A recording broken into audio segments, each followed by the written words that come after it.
407장 구주와 함께 나 죽었으니 함께 찬송하겠습니다.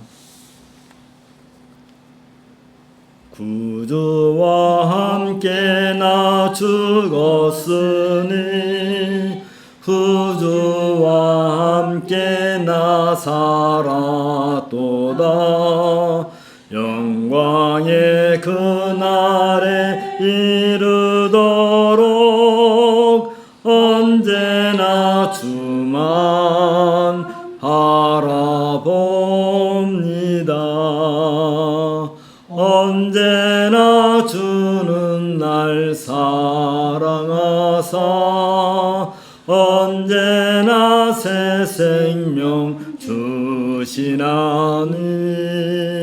영광의 그날에 이르도록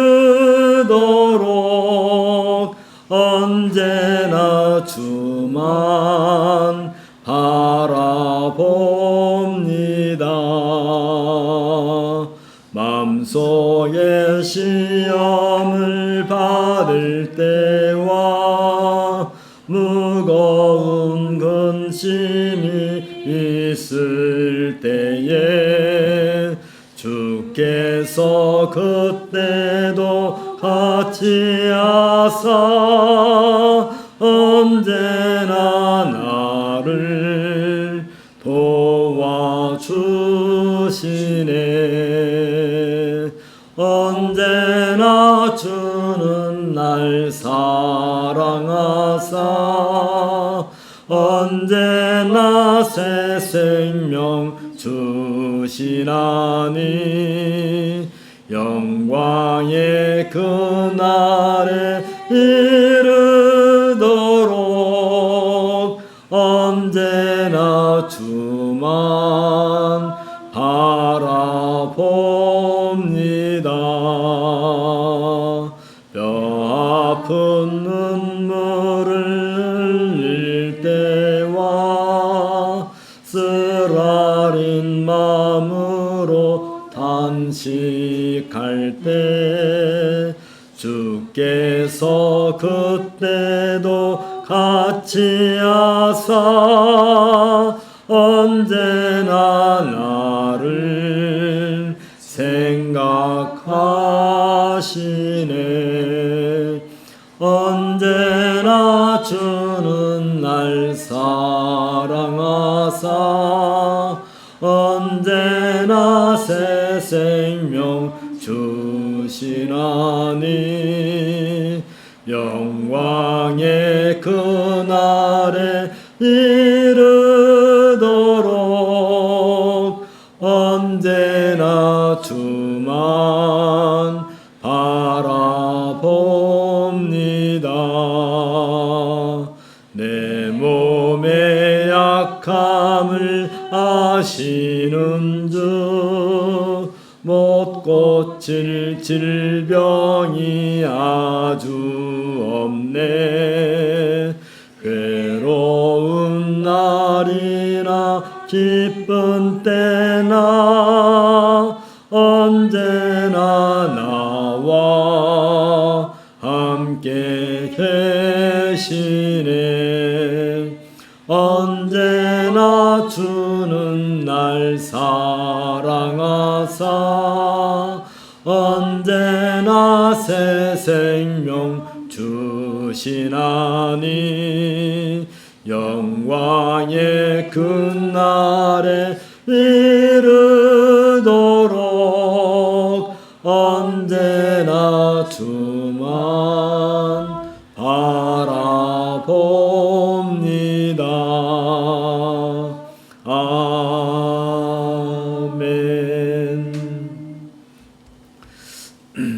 많은 사람들이 여러 가지 자연재해나 또 질병이나 또 사회적 환경 때문에 고통을 당하는 시대입니다. 뭐 우리들뿐만 아니라 전 세계가 다 이런 상황인데 이럴 때일수록 우리가 누구를 위해서 살 것인지 무엇을 위해서 살 것인지 그런 생각하는 계기가 되면 좋겠습니다. 다음 주에는 이제 김민철 목사님이 와서 말씀을 전해주시겠습니다. 묵상기도하고 예배 시작하겠습니다.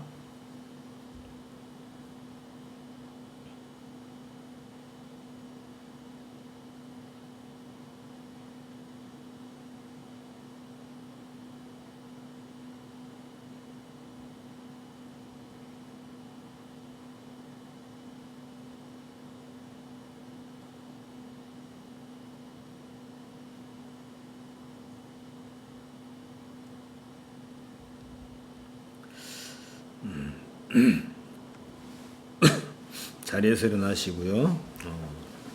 예배 순서 참조하시겠습니다. 우리 마음을 들어올려 주님께 함께 고백합시다. 우리의 도움은 천지를 지으신 여호와의 이름이니이다. 여호와 내 하나님이여, 내가 주께 피하오니 나를 쫓아오는 모든 자들에게서 나를 구원하여 내소서. 건져낼 자가 없으면 그들이 사자같이 나를 찢고 뜯을까 하나이다. 여호와여, 진노로 인하사 내 대적들의 목을 마시며 나를 위하여 깨소서. 주께서 심판을 명령하시나이다. 이족들의 몸이 주를 두게 하시고 그 위 높은 자리에 돌아오소서. 아멘. 함께 기도하겠습니다. 때가 참에 하나님이 그 아들을 보내사 여자에게서 나게 하시고 율법 아래에 나게 하시어 율법 아래에 있는 자들을 속량하시고 우리로 아들의 명분을 얻게 하시고 그 아들의 영을 우리 마음 가운데 보내사 하나님을 아빠 아버지라 부르게 하시기를 기뻐하시는 우리 주 예수 그리스도의 아버지신 하나님, 우리들은 본래 하나님을 알지 못하여 본질상 하나님이 아닌 자들에게 종노릇하였을 뿐만 아니라 세상의 초등학문에 빠져서 얄팍한 인생의 경험과 지식으로 세상의 이치를 일깨운 것처럼 교만한 존재였음을 고백하나이다. 이처럼 불쌍한 자들을 복음으로 일깨우시고 그 옛날 믿음의 조상들이 믿음으로 모든 세계가 하나님의 말씀으로 지어진 줄을 알고 믿음이 없이는 하나님을 기쁘시게 하지 못함을 깨닫고 오직 믿음으로 하나님을 경외하되 하나님이 약속하신 것을 이미 받은 것으로 알고 비록 육신은 죽을지라도 영원한 생명까지도 받을 줄 믿으며 기꺼이 죽음마저도 정복했던 인생을 살았던 것처럼 우리들에게도 동일한 믿음을 갖게 하시오니 감사를 드리옵나이다. 하나님을 향한 우리의 믿음은 화상도 아니며 꿈도 아니며 사라지는 아침 안개와도 같지 아니하고 오히려 역사 속에서 친히 하나님께서 행하신 그 기이한 일들이 증거하는 것처럼 또한 예수 그리스도께서 십자가에서 죽으시고 부활하시어 하늘에 오르신 것처럼 확실한 역사적인 사실에 근거한 것임을 고백하나이다. 바울 사도가 말하기를 또한 모든 것을 해로 여김은 내 주 그리스도 예수를 아는 지식이 가장 고상하기 때문이라. 내가 그를 위하여 모든 것을 잃어버리고 배설물로 여김은 그리스도를 얻고 그 안에서 발견되려 함이니 내가 가진 의는 율법에서 난 것이 아니요 오직 그리스도를 믿음으로 말미암은 것이니 그 믿음으로 하나님께로부터 난 의라고 고백한 것처럼 우리 안에서는 그 어느 것도 의롭지 못하고 오로지 복음의 약속만이 유일한 진리임을 알고 복음에 제시된 것처럼 그리스도와 그리스도의 의만을 의지하나이다. 이제 하나님의 독생자이시며 유일한 구세주이신 그리스도 예수로 말미암아 거저 베푸신 은혜를 따라 이 복된 예배의 자리에 나와싸우니 우리의 경배와 찬양을 기뻐 희망하시며 영광을 누리시옵소서. 우리 주 예수 그리스도의 이름으로 기도하옵나이다. 아멘. 1장 찬송 같이 하겠습니다. 만복의 근원 하나님 온 백성 찬송 드리고 저천사여 찬송하세 찬송 성부 성자 성령 아멘. 자리에 앉으시고요. 고백으로의 부름 시편 77편 1절 2절입니다. 내가 내 음성으로 하나님께 부르짖으니 내 음성으로 하나님께 부르짖으면 내게 귀를 기울이시로다. 나는 환난 날에 내가 주를 찾았으며 밤에는 내 손을 들고 거두지 아니하였나니 내 영혼이 위로받기를 거절하였도다. 죄의 고백입니다. 에스겔 18장 30절 31절입니다. 주 여호와의 말씀이니라. 이스라엘 족속아, 내가 너희 각 사람이 행한 대로 심판할지라. 너희는 돌이켜 회개하고 모든 죄에서 떠날지어다. 그리한즉 그것이 너희에게 죄악의 걸림돌이 되지 아니하리라. 너희는 너희가 범한 모든 죄악을 버리고 마음과 영을 새롭게 할지어다.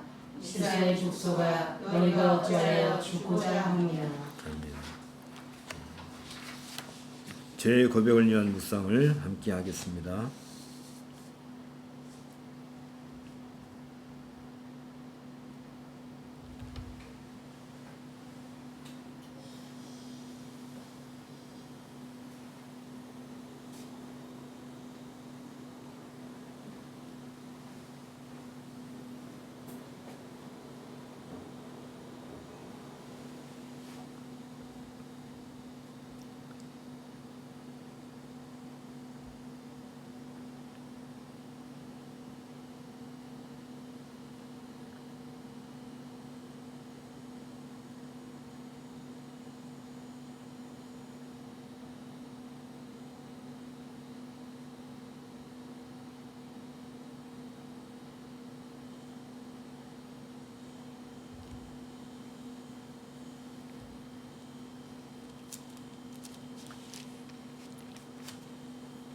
사면과 믿음의 응답.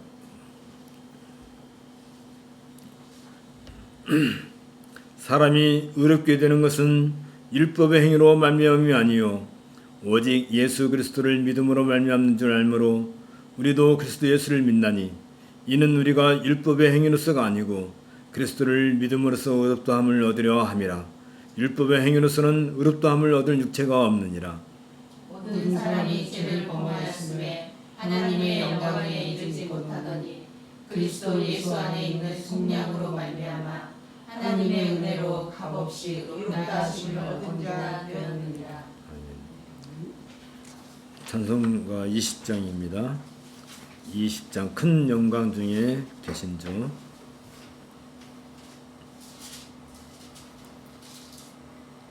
큰 영광 중에 계신 주 나 찬송합니다. 영원히 계신 주 이름 나 찬송합니다.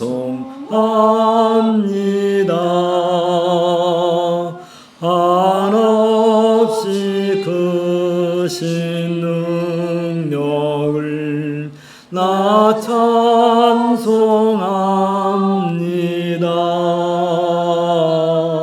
참되고 미쁜 그 언약 나 찬송합니다. 온 천지 창조하시던 그 말씀이 있어 영원히 변치 않는 줄 나 믿사옵니다.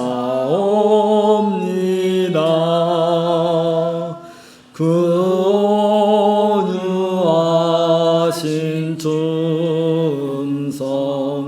날 불러주시고 그 품에 품어주시니 나 찬송합니다.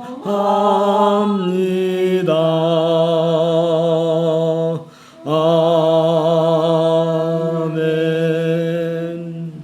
오늘 성경 낭독은 레위기 18장입니다. 여호와께서 모세에게 일러 가라사대 너는 이스라엘 자손에게 고하여 이르라 나는 여호와 너희 하나님이라 너희는 그 거하던 애굽 땅의 풍속을 쫓지 말며 내가 너희를 인도할 가나안 땅의 풍속과 규례도 행하지 말고 너희는 나의 법도를 쫓으며 나의 규례를 지켜 그대로 행하라. 나는 너희의 하나님 여호와니라. 너희는 나의 규례와 법도를 지키라. 사람이 이를 행하면 그로 인하여 살리라. 나는 여호와니라. 너희는 고룩지친 너를 가까이하여 그 하체를 범치 말라. 나는 여호와니라. 내 어미의 하체는 곧 내 아비의 하체니 너는 범치 말라. 그는 내 어미인즉 너는 그의 하체를 범치 말지니라. 너는 계모의 하체를 범치 말라. 이는 내 아비의 하체니라. 너는 내 자매 곧 내 아비의 딸이나 내 어미의 딸이나 집에서나 타처에서 출생하였음을 물론하고 그들의 하체를 범치 말지니라. 너는 손녀나 외손녀의 하체를 범치 말라. 이는 너의 하체니라. 내 계모가 내 아비에게 낳은 딸은 내 누이니 너는 그 하체를 범치 말지니라. 너는 고모의 하체를 범치 말라. 그는 내 아비의 굴욕지친이니라. 너는 이모의 하체를 범치 말라. 그는 내 어미의 굴욕지친이니라. 너는 내 아비 형제의 아내를 가까이하여 그 하체를 범치 말라. 그는 내 백승손이라. 너는 자부의 하체를 범치 말라. 그는 내 아들의 아내니 그 하체를 범치 말지니라. 너는 형제의 아내의 하체를 범치 말라. 이는 내 형제의 하체니라. 너는 여인과 그의 여인의 딸의 하체를 아울러 범치 말며 또 그 여인의 손녀나 외손녀를 아울러 취하여 그 하체를 범치 말라. 그들은 그의 굴욕지친이니 이는 악행이니라. 너는 아내가 생전할 동안에 그 형제를 취하여 하체를 범하여 그로 투기케 하지 말지니라. 너는 여인이 경도로 불결할 동안에 그에게 가까이하여 그 하체를 범치 말지니라. 너는 타인의 아내와 통간하여 그로 자기를 더럽히지 말지니라. 너는 결탄코 자녀의 몰렉에게 주어 불러 통각해 말아서 내 하나님의 이름을 욕되게 하지 말라. 나는 여호와니라. 너는 여자와 교합함 같이 남자와 교합하지 말라. 이는 가증한 일이니라. 너는 짐승과 교합하여 자기를 더럽히지 말며 여자가 된 자는 짐승 앞에 서서 그것과 교접하지 말라. 이는 문란한 일이니라. 너희는 이 모든 일로 스스로 더럽히지 말라. 내가 너희 앞에서 쫓아내는 족속들이 이 모든 일로 인하여 더러워졌고 그 땅도 더러워졌으며 내가 그 악을 인하여 벌하고 그 땅도 스스로 그 거민을 토하여 내느니라. 그러므로 너희 곧 너희 동족이나 혹시 너희 중에 우거하는 타국인이나 나의 규례와 법도를 지키고 이런 가증한 일을 하나도 행하지 말라. 너희 전에 있던 그 땅 거민이 이 모든 가증한 일을 행하였고 그 땅도 더러워졌느니라. 너희도 더럽히면 그 땅이 너희 있기 전 거민을 토함같이 너희를 토할까 하노라. 모르 이 가증한 일을 하나라도 행하는 자는 그 백성 중에서 끊어지리라. 그러므로 너희는 내 명령을 지키고 너희 있기 전에 행하던 가증한 풍속을 하나라도 쫓음으로 스스로 더럽히지 말라. 나는 너희 하나님 여호와니라. 아멘. 이는 주님의 말씀입니다. 하나님께 감사를 드립니다. 찬송가 68장입니다.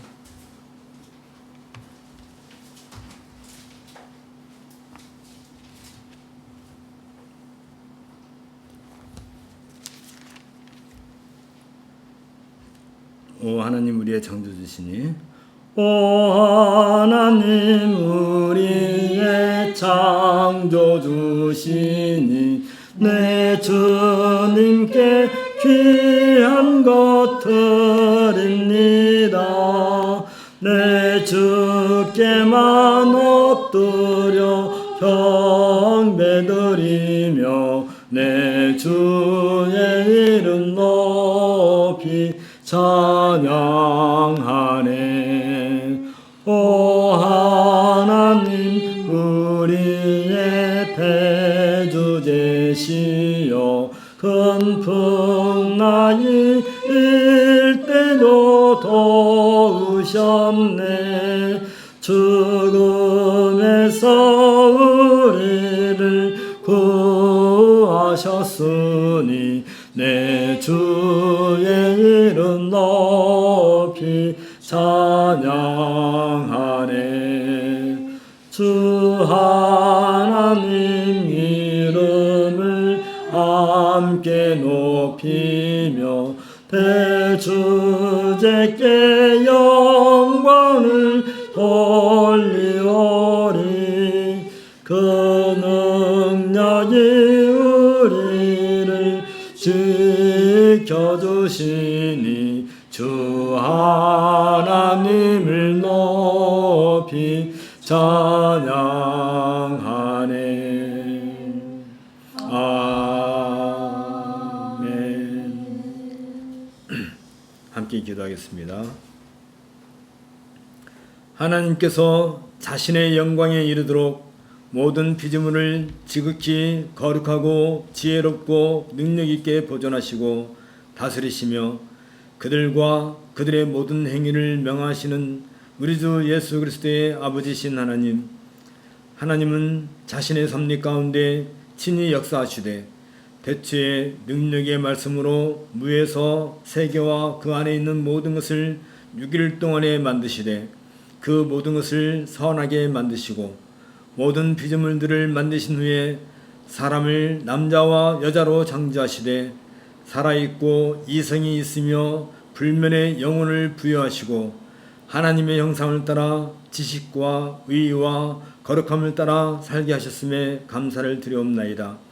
안타깝게도 모든 피조물 가운데서 유일하게 하나님의 형상과 모양으로 지음을 받은 인격체이자 인류의 조상이었던 아담과 하와가 모든 피조물들을 다스리라고 자신들에게 주어진 하나님의 권능을 오히려 자신들이 하나님과 같이 되고자 하는 탐욕을 채우기 위해 사용함으로써 본성의 부패를 가져왔으며 이로 말미암아 자신들뿐 아니라 모든 인류가 선을 행할 마음을 완전히 잃어버리고 무능력하게 됨으로써 하나님의 심판을 면할 수 없게 되었나이다. 이를 불쌍히 여기시어 하나님께서는 독생자 예수 그리스도를 보내셨고 그리스도께서는 이 땅에서 행하신 자신의 순종과 희생제사의 공로로 말미암아 하늘에 계신 아버지 앞에서 자신이 획득한 공로를 모든 믿는 자들에게 적용하려는 자신의 뜻을 선포하심으로써 믿는 자들에 대한 모든 고소를 반박하시고 주의 자녀들로 하여금 담대하게 은혜의 보좌 앞에 나오게 하심에 감사를 드리옵나이다. 우리들은 마땅히 하나님의 은총을 받을 자격도 없사오며 오히려 하나님의 맹렬한 진노와 율법의 모든 저주와 가장 엄격한 심판을 받아 마땅한 자들이옵나이다. 심지어 하나님께서 그동안 우리들에게 베푸셨던 복음의 풍성함과 호의를 거두어 들이신다 할지라도 그리고 모든 종류의 영적이고 일시적인 심판으로 우리를 괴롭히시며 심지어 우리를 칠흑 같은 어둠 속으로 내던지시고 불과 유황으로 이글거리는 못으로 빠뜨리셔서 거기서 우리가 영원히 슬피 울며 이를 갈고 있다 할지라도 하나님은 가장 공평하신 분이심을 고백하나이다. 우리는 경건의 능력을 지니기 위해 경건의 훈련을 추구하려고 노력하지도 않았으며 오히려 경건의 훈련에 게을러 싸우며 하나님 앞에 의로운 내 이웃을 폄하하는 일에는 열심을 내면서도 정작 우리가 하나님과 동행하는 일에는 등한시해 싸우며 우리가 마땅히 추구해야 할 의로운 모습을 위한 순결조차도 간직하지 못해 싸우며 하나님의 영광과 우리 이웃의 유익을 위한 열심도 없었음에도 조금도 아파하거나 슬퍼하지 않았음을 또한 고백하나이다. 주여 우리를 불쌍히 여기시고 이제라도 그리스도께서 드리신 그 유일한 희생제물과 공로로서 우리들이 겸손하게 하나님의 자비하심을 누릴 수 있도록 은혜를 베풀어 주옵소서. 또한 주께서 성령으로 기름 부으셔서 우리가 죄사함을 받고 하나님과 화해가 이루어졌음을 확신을 갖게 하시고 아버지 앞에서 애통해하는 상한 마음을 위로해 주시고 하나님께서 약속하신 기업을 바라보게 하옵소서.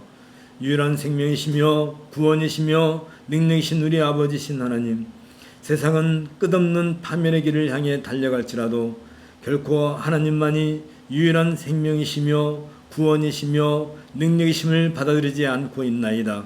심지어 사람들은 각자 자기 소견에 따라 종교를 만들고 그것으로 마음의 유안을 삼고자 썩어질 것들로 우상을 만들어 그것을 향해 소원을 비는 괴악한 행위들을 밥 먹듯이 하고 있나이다. 뿐만 아니라 양심의 화인을 맞은 사람들은 악랄한 방법으로 인류를 향한 하나님의 사랑을 몸소 보이신 그리스도 예수께서 친히 말씀하신 복음을 거부하고 오히려 자기들이 만들어 놓은 지식의 탐심을 높이 쌓고 그것이 마치 인류를 세상의 질고와 파멸로부터 구원할 것처럼 호도하고 있나이다. 이제 도끼가 나무 뿌리 위에 놓여 있는 것처럼 하나님의 심판의 때가 이르렀나이다. 지금이라도 저들이 괴악한 심성을 벗어버리고 창조주이신 유일한 구원이신 하나님 앞으로 돌아올 수 있도록 은혜를 베풀어 주옵소서. 만군의 여호와 우리 아버지신 하나님, 우리 이웃 나라들을 위하여 기도하나이다. 예상치 못한 홍수로 말미암아 수많은 사람들이 목숨을 기도하고 살아있는 사람들은 삶의 터전을 잃고 평생 쌓아왔던 모든 재물들을 잃었나이다. 제 아무리 유능한 정치가들이 치산치수를 잘한다 할지라도 뜻하지 않은 자연재해 앞에서는 하루아침에 사람들이 쌓았던 모든 것들이 다 무너지며 사라지고 말았나이다. 이미 지난 반년 동안 세상에 퍼진 코로나19 바이러스를 통해서도 입증이 된 것처럼 사람들의 대책이나 자구책들이 얼마나 무능력하고 무기력한 것인가를 충분히 깨달았나이다. 이제라도 저들이 생명의 근원이신 하나님께 무릎을 꿇고 돌아오도록 긍휼을 베풀어 주시고 저들이 오로지 구원의 하나님께 나아오도록 인도하여 주옵소서. 더 이상 사람들의 경험이나 지식으로 이 어려운 난국을 헤쳐나갈 수 없다는 사실을 인정하고 저들에게 펼쳐진 하나님의 은혜만을 바라보게 하옵소서. 우리에게 주신 복을 함께 나누며 그리스도 예수의 인재를 친히 경험하고 증거하는 이 복된 예배의 자리에 주의 자녀들이 함께 모였나이다. 우리 예배를 기뻐 받으시오며 하나님의 영광만을 드러내는 이 예배를 복되게 하옵소서. 우리 주 예수 그리스도의 이름으로 기도하옵나이다. 아멘. 오늘은 옥중서신 강의 33번째로서 에베소서 5장 22절부터 33절을 가지고 우주적 통일을 목표로 하는 혼인제도라는 제목으로 함께 본문을 상고해 보도록 하겠습니다. 먼저 본문을 읽겠습니다. 아내들이여 자기 남편에게 복종하기를 주께 하듯 하라. 이는 남편이 아내의 머리됨이 그리스도께서 교회의 머리됨과 같음이니 그가 바로 몸의 구주시니라. 그러므로 교회가 그리스도에게 하듯 아내들도 범사에 자기 남편에게 복종할지니 남편들아 아내 사랑하기를 그리스도께서 교회를 사랑하시고 그 교회를 위하여 자신을 주심같이 하라. 이는 곧 물로 씻어 말씀으로 깨끗하게 하사 거룩하게 하시고 자기 앞에 영광스러운 교회로 세우사 티나 주름 잡힌 것이나 이런 것들이 없이 거룩하고 흠이 없게 하려 하심이라. 이와 같이 남편들도 자기 아내 사랑하기를 자기 자신과 같이 할지니 자기 아내를 사랑하는 자는 자기를 사랑하는 것이라. 누구든지 언제나 자기 육체를 미워하지 않고 오직 양육하여 보호하기를 그리스도께서 교회에게 함과 같이 하나니 우리는 그 몸의 지체임이라. 그러므로 사람이 부모를 떠나 그의 아내와 합하여 그 둘이 한 육체가 될지니 이 비밀이 크도다. 나는 그리스도와 교회에 대하여 말하노라. 그러나 너희도 각각 자기 아내 사랑하기를 자신같이 하고 아내도 자기 남편을 존경하라. 창세기 2장 24절에 있는 것처럼 이러므로 남자가 부모를 떠나 그 아내와 연합하여 둘이 한 몸을 이룰지로다는 이 말씀에 담겨있는 혼인 제도에 대한 이해는 그 이후 전기되는 인류의 역사가 가지고 있는 성경을 규명하는 키워드 중 하나라고 할 수 있을 것입니다. 특별히 아가서에서는 이런 점에서 혼인 제도에 담겨있는 본질적인 의미를 잘 규명해 주고 있습니다. 이와 관련해 신약에서 특히 바울 사도가 혼인 제도를 교회의 본질적 존재 의미와 연계시키고 있다는 점은 우리 시대의 교회가 마땅히 그 사실을 인지하고 혼인제도와 교회의 존재가 결코 분리되어서는 안 된다는 점을 우리는 각성해야 할 것입니다.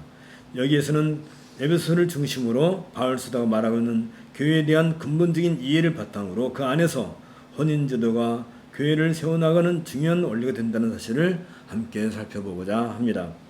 먼저 새로운 존재로서 교회에 대한 바울의 이해를 우리가 살펴보고자 합니다. 에베소서는 우주론적 기독론에 근거한 교회론에 근거해서 유대인과 이방인들로 구성된 새 인류의 이론이며 몸된 그리스도의 지체로서 교회가 지향해야 할 삶의 실제적인 면을 강조해주고 있습니다. 특별히 에베소서 1장부터 3장에서 교리편에 이어서 에베소서 4장부터 6장에서 제시된 교회의 윤리에 대한 그 권면에서도 이 사실을 우리는 확인할 수 있습니다. 바울은 하나님께서 창세전부터 교회를 선택하셨음을 강조한 바 있습니다. 구원은 신자들이 얻은 것이 아니라 하나님께서 계획하셨다는 이 진리는 하나님의 뜻과 기쁨이며 하나님의 계획과 연결되어 있는 예정에 속한 것으로 표현하고 있습니다. 하나님은 이 계획을 이루시기 위해서 그리스도 안에서 성도들을 양자로 삼으셨고 그리스도의 보혈을 통해 구속하시며 성령으로 보증의 일을 지시는데 이것은 구원이 하나님의 은혜로부터 주어짐을 분명히 하고 있습니다. 바울의 우주적인 기독론은 그리스도의 구속사역의 초월적이라는 점에서 더 분명하게 나타나고 있습니다. 그리스도는 교회 안에서 유대인과 이방인들의 오랜 적대감을 깨뜨리고 화목하게 하시는 분이십니다. 특별히 우리의 화평이신 그리스도는 하나님과 인류 사이의 화목뿐만 아니라 이를 초월하여 에베소 1장 10절에 있는 것처럼 하늘에 있는 것이나 땅에 있는 것이 다 그리스도 안에서 통일되게 하는 것을 성취하시는 그분이십니다. 이때 교회는 하늘에 있는 정사와 권세들에게까지 하나님의 각종 지혜를 나타내는 초월적 위치의 존재가 되는 것입니다. 이런 바울의 교회관은 그리스도께서 모퉁이 돌이 되시며 성령 안에서 하나님의 거하실 처소라고 하는 것에서 그 절정을 이루고 있습니다. 이때 성도들은 하나님의 권sek이며 하늘에 속한 존귀한 신분을 갖게 됩니다.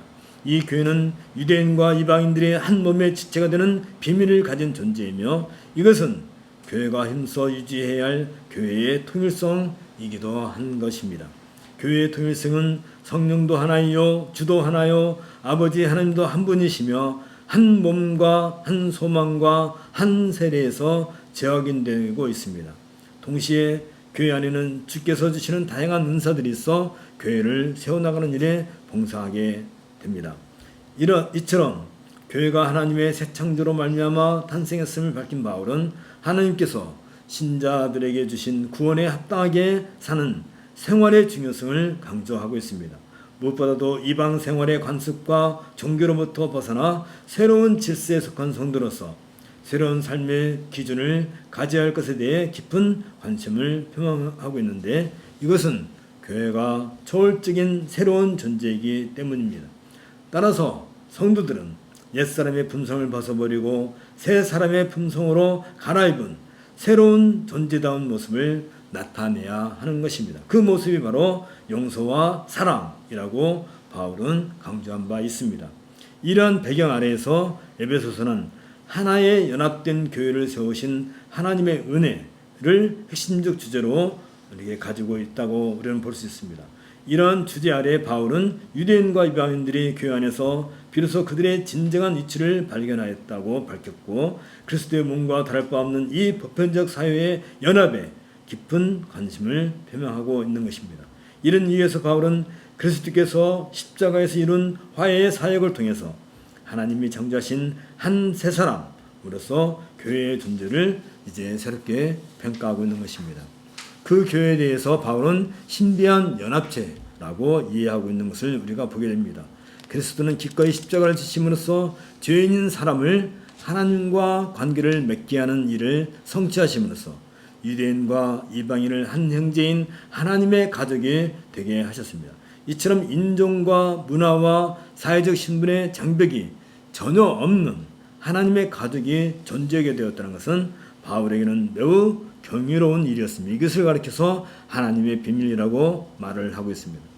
영원전부터 작전된 하나님의 이 비밀은 그 예정의 영원성이 시사하는 것처럼 이미 영원 안에서 성취되었던 것입니다. 이 영원한 작정의 성취 아래 때가 참에 이 땅에 교회가 설립되었습니다. 여기에서 바울은 교회를 그리스도와 한 몸을 이루는 실체로 이해하고 있습니다. 이것은 바울의 이전 서신서들에서 볼 수 있는 교회관을 한층 더 높은 단계로 발전시키고 있는 것입니다. 앞서 바울의 다른 서신서들에서 말하고 있는 그리스도의 몸인 교회관이라든지 또 더 발전된 에베소서의 교회관은 머리이신 그리스도와 몸인 교회가 도저히 서로 분간이 되지 않을 정도로 연합되어 있으며 서로 의존하고 있다는 점을 강조해 주고 있습니다. 특별히 그리스도와 성도들 사이의 신비한 연합은 교회에 일종의 초월적 지위를 부여하고 있습니다. 천상에 계신 높이 올려신 그리스도와 연합한 교회는 하나님 앞에 존재하는 신적 지위를 가지게 된 것입니다. 이래서 교회는 높이 올려신 그리스도께서 누리고 있는 천상의 삶을 지금 이 땅에서 공유하고 있는 것이고, 이것으로부터 교회는 무시간적인 이상적인 삶의 실질을 소유할 수 있게 된 것입니다. 따라서 교회는 그리스도를 믿기 이전의 도덕적 표준을 거부하고 그들이 그리스도 예수 안에서 얻은 새 생명의 일부로서 이미 받아들인 새 사람의 인류관을 근거로 현재의 행실을 결정하고 통제하게 되는 것입니다. 에베소서 4장 22절부터 24절에 있는 것처럼 옛사람을 벗어버리고 새 사람을 입으라는 이 새로운 가치관은 도덕적 무감각의 상태에서 각성시키는 하나의 극적인 부름이며 동시에 거룩한 삶에 비추어 생활하라는 부름인 것입니다. 이 부르심은 성도들이 세례를 받고 거듭 태어났음을 상징하는 것으로 응답됩니다. 에베소서 5장 1절부터 2절에 있는 것처럼 그러므로 사랑을 입은 자녀같이 너희는 하나님을 본받는 자가 되고 그리스도께서 너희를 사랑하신 것 같이 너희도 사랑 가운데서 행하라는 이 바울의 권면은 하나님의 부르심에 합당한 성도들의 삶에서 가장 기본 요소가 곧 사랑이라는 사실을 분명히 밝히고 있습니다. 세례의 경험은 거룩한 새 삶의 시작을 의미하며 그 안에서 모두가 하나의 소망을 가지는 공동체가 되었음을 의미합니다. 그 소망은 에베소서 4장 4절부터 6절에 있는 것처럼 몸이 하나이요 성령이 하나이니 이와 같이 너희가 부르심의 한 소망 안에서 부르심을 입었느니라. 주도 하나이요 믿음도 하나이요 세례도 하나이요 하나님도 하나이시니 곧 만유의 아버지시라. 만유 위에 계시고 만유를 통일하시고 만유 가운데 계시도다 라는 선언과 같이 그리스도를 통해 우주적인 통일을 이루시는 하나님의 목적을 성취하는 것이라고 우리는 말할 수 있습니다. 이런 점에서 교회는 역사 속에서 하나님의 새롭게 하시는 목적의 그 증인으로 존재하는 것입니다. 교회는 언약의 자손으로 하나님의 부름을 받은 유대인과 그 언약으로부터 한때 소외되었던 이방인들을 하나로 만들면서 이제 두 인류는 하나의 새로운 사회, 곧 새 사람의 창조 속에서 조화를 이루게 되었습니다.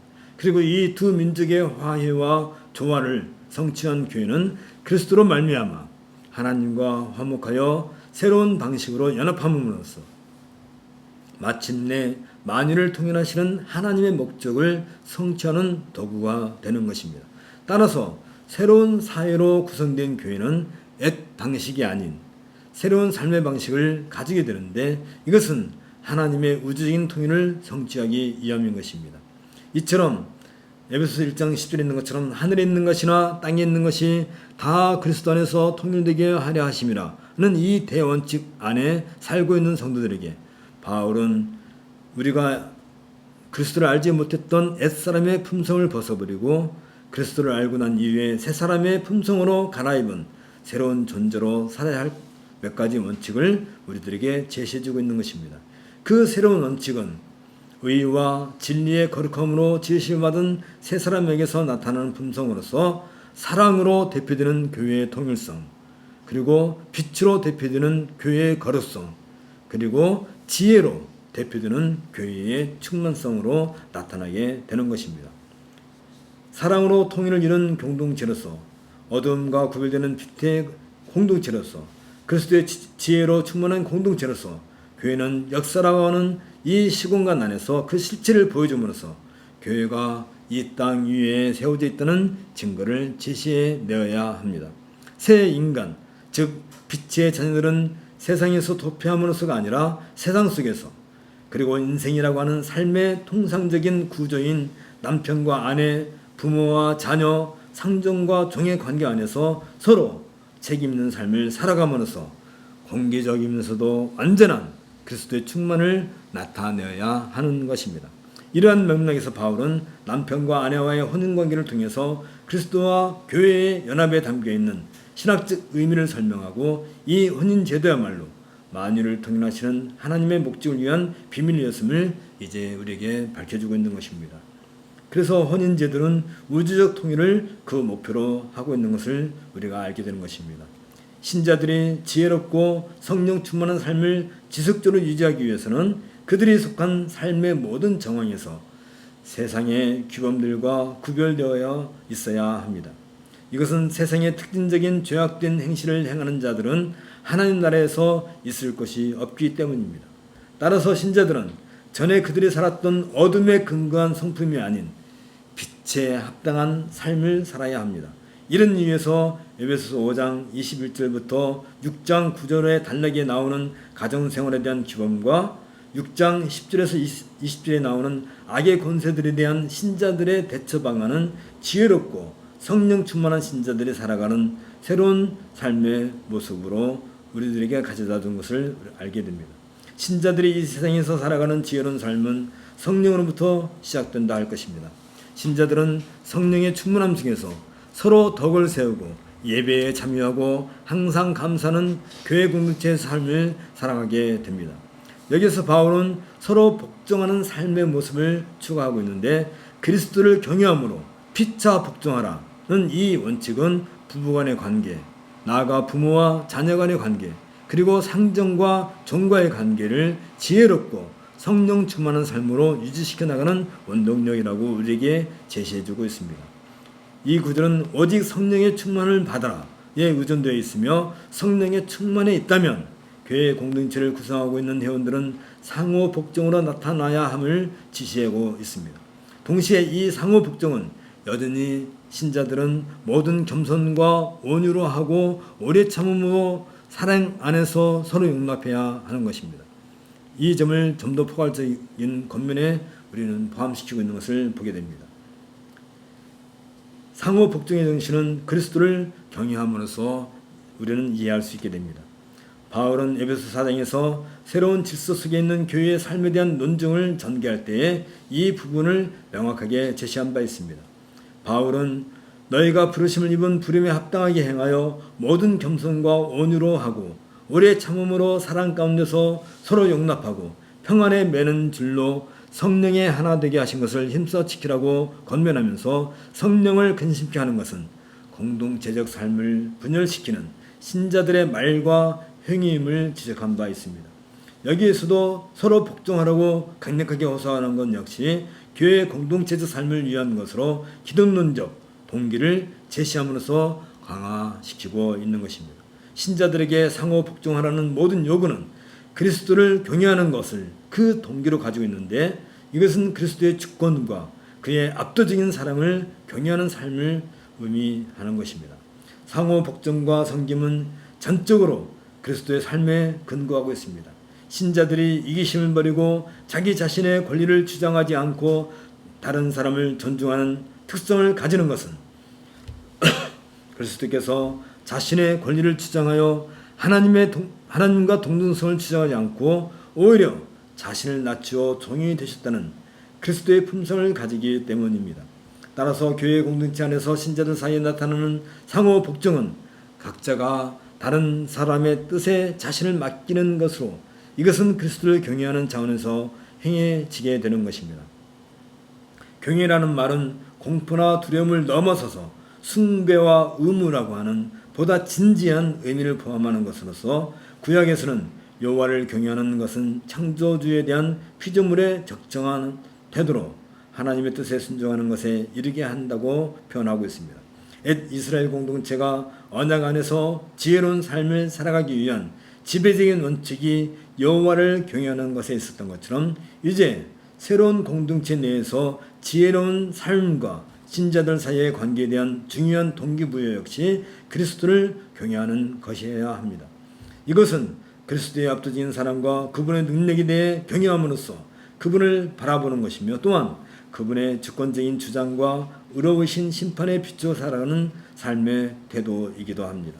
따라서 신자들의 상호 복종은 그리스도에 대한 경외심으로부터 시작되며 이어 전개되는 부부 그리고 부모와 자식, 상전과 종의 관계 역시 그리스도께 경외를 표현하는 것의 연속선상에서 상호 복종도 표현되어야 하는 것입니다. 특히 교회는 다양한 집단들로 구성되어 있으며 서로 매여 있으며 서로 책임을 분담하는 속성을 가지게 됩니다. 그 대표적인 집단으로 바울은 남편과 아내, 부모와 자녀, 상전과 종의 집단으로 구분하여서 각기 독특한 의무들을 부과하고 있습니다. 이들 관계에서 복종은 아내들, 자녀들, 그리고 종들에게 요구되고 있으며 이들이 도덕적 행위자들로 언급되고 있으며 이들은 각기 남편과 부모들 그리고 상전들에 대해 복종적 관계 아래 있음을 우리는 주목해야 할 것입니다. 그리고 이들이 각기 정석 관계에 있는 이들에게 복종하는 것은 그들의 권위의 문제가 아니라 그들에게 복종하지 않는 것은 그리스도께 순종할 수 없다는 것을 의미한다고 말해주고 있습니다.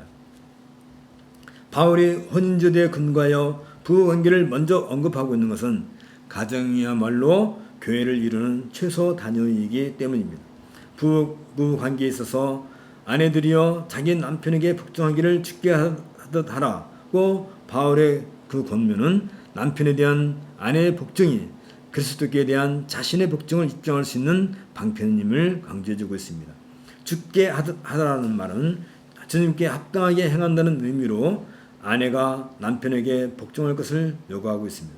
그렇다고 이것은 남편이 아내의 주라는 뜻은 아닙니다.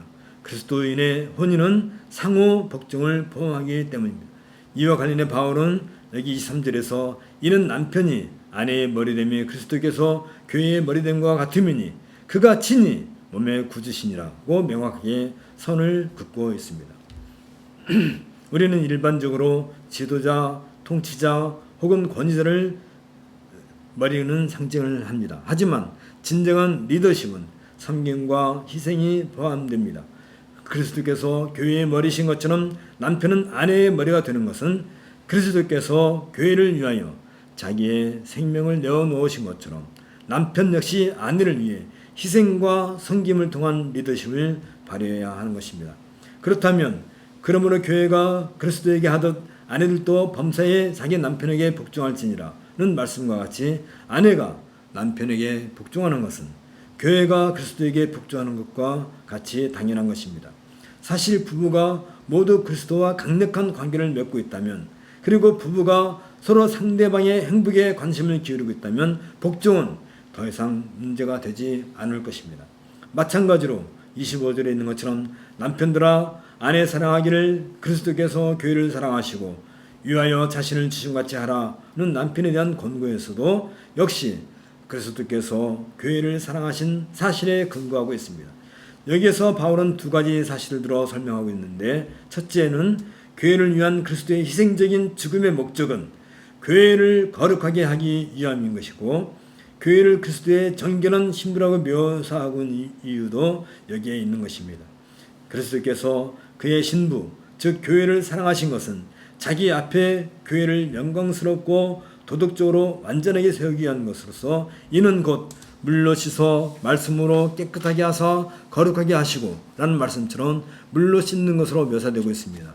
물로 씻는다는 이미지는 신부가 신랑을 위해 단장하는 것을 의미하지만 여기에서는 신자들의 세례 경험을 포함하고 있습니다. 이와 관련해 바울은 여기 27절에서 자기 앞에 영광스러운 교회로 세우사 피나 주름 잡힌 것이나 이런 것들이 없이 거룩하고 흠이 없게 하려 하심이라고 말함으로써 신자들이 하나님의 거룩의 영역으로 옮겨간 것은 세례와 말씀 즉 복음에 정결케 하는 능력으로서 발생하게 된다는 사실을 보다 명확하게 설명하고 있는 것입니다. 그리고 이러한 일들이 가능하게 된 것은 전적으로 그리스도께서 교회를 위하여 아낌없이 사랑을 하시고 있다는 사실에 근거하고 있습니다. 이로써 이와 같이 남편들도 자기 아내 사랑하기를 자기 자신과 같이 할지니 자기 아내를 사랑하는 자는 자기를 사랑하는 것이라는 말씀과 같이 남편이 아내를 사랑하는 행위를 통해서 그리스도께서 교회를 사랑하시고 있다는 사실을 증거해야 하는 것입니다. 두 번째는 교회를 위한 그리스도의 희생적인 죽음의 목적은 교회를 장성케 하기 위함입니다. 그 아내를 사랑하는 남편은 자기 몸을 사랑하는 것으로 이것은 자기 자신의 모든 필요를 돌보는 것처럼 그 아내의 필요를 돌아보아야 하는 것입니다. 이에 바울은 누구든지 언제나 자기 육체를 미워하지 않고 오직 양육하여 보호하기를 그리스도께서 교회에게 함과 같이 하나니 우리는 그 몸의 지침이라고 명확하게 선을 긋고 있습니다. 그리스도께서 자신의 사랑을 교회의 성장을 위해 제공하시는 것처럼 아내 역시 남편에 의해 양육되고 보호받아야 합니다. 무엇보다도 혼인제도는 하나님께서 그리스도 안에서 계시한 것으로 그리스도와 교회 사이의 연합이라는 심오한 비밀을 포함한다는 점에서 특별한 의미를 가집니다. 교회가 그리스도의 몸이라는 이 신비가 혼인관계 안에서 재확인된다는 것은 남편이 아내를 위해 희생하고 섬기는 사랑을 통해서 그리고 아내가 남편을 복종하는 그 모습을 통해 그리스도와 교회가 한 몸인 것을 드러내기 위한 신적 작정이라는 독특한 의미를 가지게 되는 것입니다. 그 결과 아내가 남편에게 복종하고 남편이 아내를 사랑하는 그 행위들은 그들에게 그리스도 예수께서 함께하고 있다는 사실을 그 근거로 하고 있으며 동시에 그들은 이러한 행위를 통해서 그리스도 예수의 인재를 서로 확인하게 되는 것입니다. 또한 이 혼인제도는 우주적인 통일 정신을 가지고 있습니다. 여기 24절에 창세기 2장 24절에 이러므로 남자가 부모를 떠나 그 아내와 연합하여 둘이 한 몸을 이룰지로다 라고 하신 이 하나님 말씀은 결국 그리스도와 교회의 연합을 위한 하나님의 영원한 계획이며 그리스도를 통해 교회가 세워짐으로써 마침내 성취되었습니다. 바울은 그리스도와 교회 사이의 연합을 남편과 아내의 관계에 대한 원형으로 제시하면서 혼인제도가 모든 인류와 우주의 통일을 위한 하나님의 계획임을 여기에서 밝히고 있습니다. 바울이 그리스도와 교회의 연합을 심오한 비밀이라고 하는 이유도 바로 여기에 있는 것입니다. 바울은 그리스도 안에서 우주적 통일에 대해 그리고 한 몸인 교회 안에서 유대인과 이방인의 통일에 대해 언급하면서 이것을 가리켜 영원부터 만물을 창조하신 하나님 속에 감추었던 비밀의 경륜이라고 밝힌 바 있습니다. 따라서 이제 신자들은 그리스도 안에서 통일을 이루어야 할 뿐만 아니라 교회로서 그들과 그리스도와의 관계도 통일을 이루어야 하는 것입니다. 여기 31절부터 33절에 있는 것처럼 그러므로 사람이 부모를 떠나 그의 아내와 합하여 그 둘이 한 육체가 될지니 이 비밀이 그도다. 나는 그리스도와 교회에 대하여 말하노라. 그러나 너희도 각각 자기 아내 사랑하기를 자신같이 하고 아내도 자기 남편을 존경하라고 바울은 말하고 있습니다. 그리스도와 교회 사이의 관계가 혼인제도의 원형을 구성하는 것처럼 남편이 그 아내를 제 몸처럼 사랑하고 아내가 그 남편을 경외하는 것 역시 그들이 한 몸이기 때문입니다. 이런 점에서 교회의 통일성이 우주의 통일을 목표로 하는 하나님의 목적을 이루는 하나의 증표인 것처럼 혼인의 연합은 곧 하나님의 우주적인 목적을 반영하는 독특한 의미를 가지게 됩니다. 이때 혼인제도 안에서 이루어지는 남편의 아내에 대한 사랑과 아내의 남편에 대한 복종은 교회의 통일과 더불어 우주적인 통일을 이루기 위한 가장 기본적인 요소가 될 것입니다.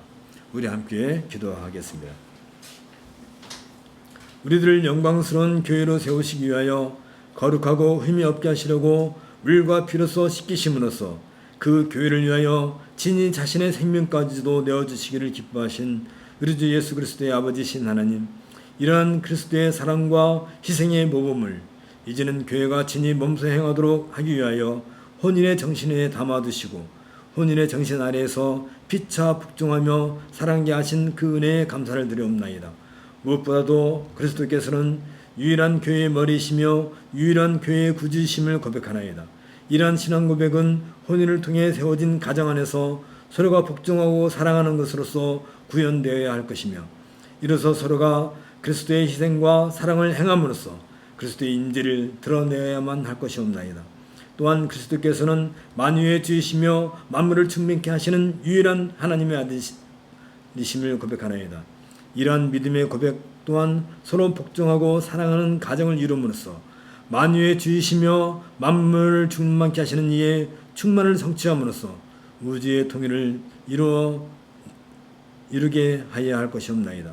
우리들이 속한 가정이 이러한 드높은 혼인의 정신을 바탕으로 하고 있다는 사실을 이 시간에도 마음에 새기고 이러한 정신을 따라 그리스도의 몸된 교회 안에서도 서로 복종하고 사랑하는 질서를 따라 살아가게 하옵소서.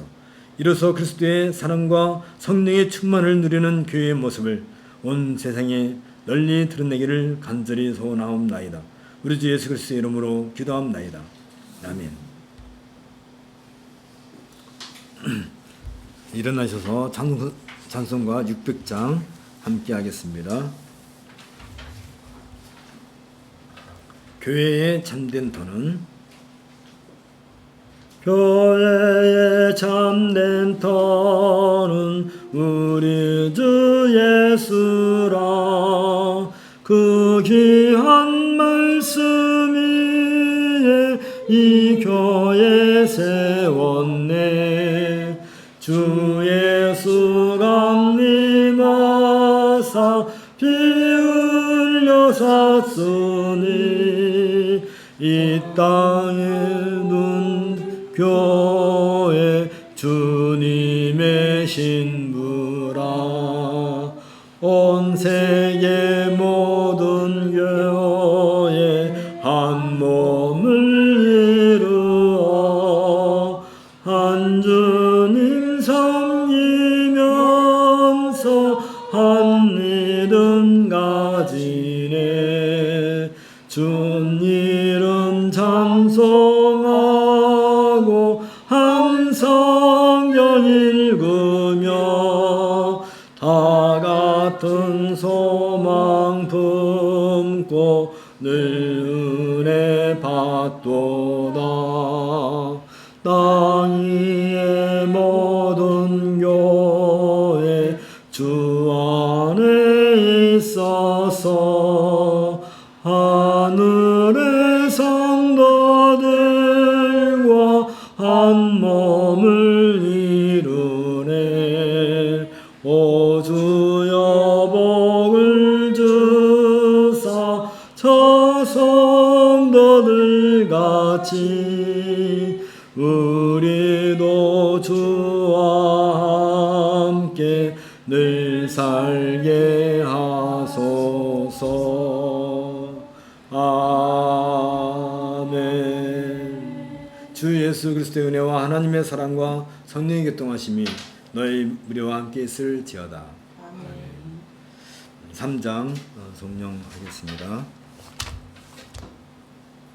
성부 성자와 성령 찬송과 영광 돌려 보내세. 태초로 지금까지 또 영원 무궁토록 성삼위께 영광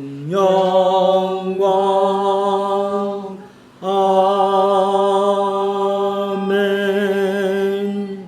묵상 기도하고 예배 마칩니다.